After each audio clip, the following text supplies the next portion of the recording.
दुआएं कबूल होती हैं, ये आज एक बार फिर साबित हो चुका है।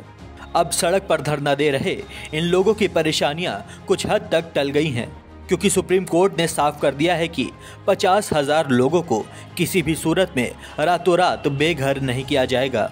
जी हां, सुप्रीम कोर्ट ने उत्तराखंड हल्द्वानी के बनभूलपुरा इलाके में रेलवे की 29 एकड़ जमीन से अतिक्रमण हटाने के नैनीताल हाईकोर्ट के आदेश पर रोक लगा दी है।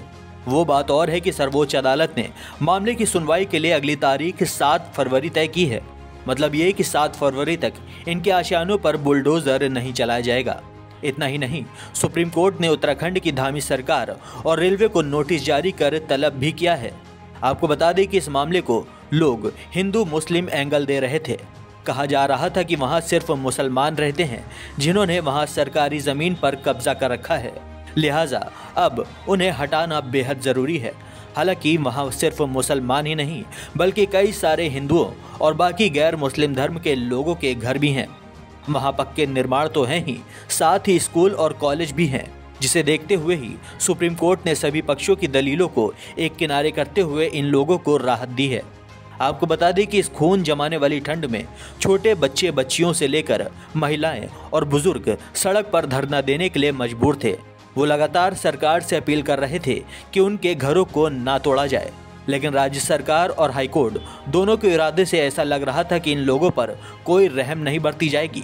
लेकिन धरने पर बैठे लोगों ने अपने रब से रो रो कर दुआएं की, जिसके बाद दुआ रंग लाई और आज सुप्रीम कोर्ट ने राज्य सरकार और नैनीताल हाईकोर्ट दोनों के अरमानों पर पानी फेरते हुए उन्हें फटकार लगाई है। आपको बता दें कि धरना देने वालों को इंसान नहीं बस मुस्लिम बताकर जमकर राजनीति की जा रही थी। हिंदुओं को ये समझाने की कोशिश की जा रही थी कि यहाँ जितने लोग भी अवैध कब्जा जमाए बैठे हुए हैं वो सभी बांग्लादेशी या रोहिंग्या हैं, जो भारत में ही रहकर भारत को खोखला करने की कोशिश कर रहे हैं। यही वजह है कि इनके घरों को उजाड़ने के लिए ऊपर से दबाव बनाया जा रहा था। लेकिन इस मामले में सुप्रीम कोर्ट की एंट्री हुई और सारी रणनीति पर पानी फेर दिया गया। खैर, अब इस मामले में सुनवाई की अगली तारीख 7 फरवरी रखी गई है। इस सुनवाई में इस मामले में क्या कुछ निकल कर सामने आता है ये तो देखने वाली बात होगी।